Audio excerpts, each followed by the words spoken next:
Okay, this is page 648, number 8. So this letter right here is actually a Greek letter. It's called beta. This is a Greek letter for number 7 called theta. Oftentimes with angles, you'll see Greek letters used just as variables, unknowns. And so if we take a look, we've got this rectangular prism. And this angle beta is the diagonal of the bottom, that's one side, and then the diagonal of the whole prism as the other. And so what I'm going to do is I'm going to highlight this bottom rectangle. So here's the bottom rectangle of this rectangular prism. And so we have the dimensions 8 and 15. And so we want to find that diagonal length to start finding one of the sides of the angle there. And so when we have a right triangle, which we have right here, we can use Pythagorean theorem. So we're going to do 8 squared plus 15 squared equals c squared. And so 8 squared is 64 plus 225 equals c squared. This is 289 equals c squared. We take the square root of both sides and we get 17 is equal to c. This is a Pythagorean triple, an 8, 15, 17. And so once we have that, we now have two sides of a right triangle for angle beta. So we've got this vertical side right here, which is solid, 10. All right.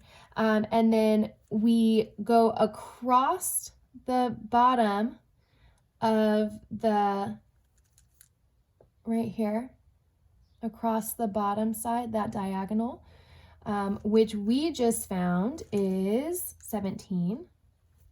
And then that brings us over to this corner right here. And then we trace back up to the top of 10 with the diagonal across. And this, like I said, is angle beta.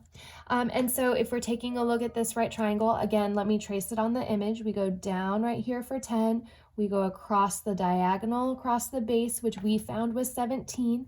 And then we go from this corner here diagonally back to the top of the 10 feet. And so when we look from the perspective of beta, this is the opposite leg, this is the adjacent leg, and when we think of SOHCAHTOA,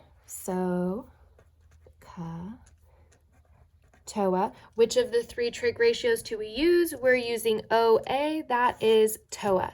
So we have tan of beta is equal to opposite, which is 10, over adjacent, which is 17. And so now we want to find angle beta. We need to cancel tan by taking its inverse. So we have tan inverse of tan beta is equal to tan inverse of 10 over 17. Tan inverse and tan cancel each other, just like multiplication and division are inverses, they cancel. And so now we want to use the calculator and plug in our ratio first. So let me clear. So my ratio is 10 divided by 17. I want to press enter so it gets the decimal form of my ratio right here. And I don't want to write it down. I want to keep it as is. I don't want to round.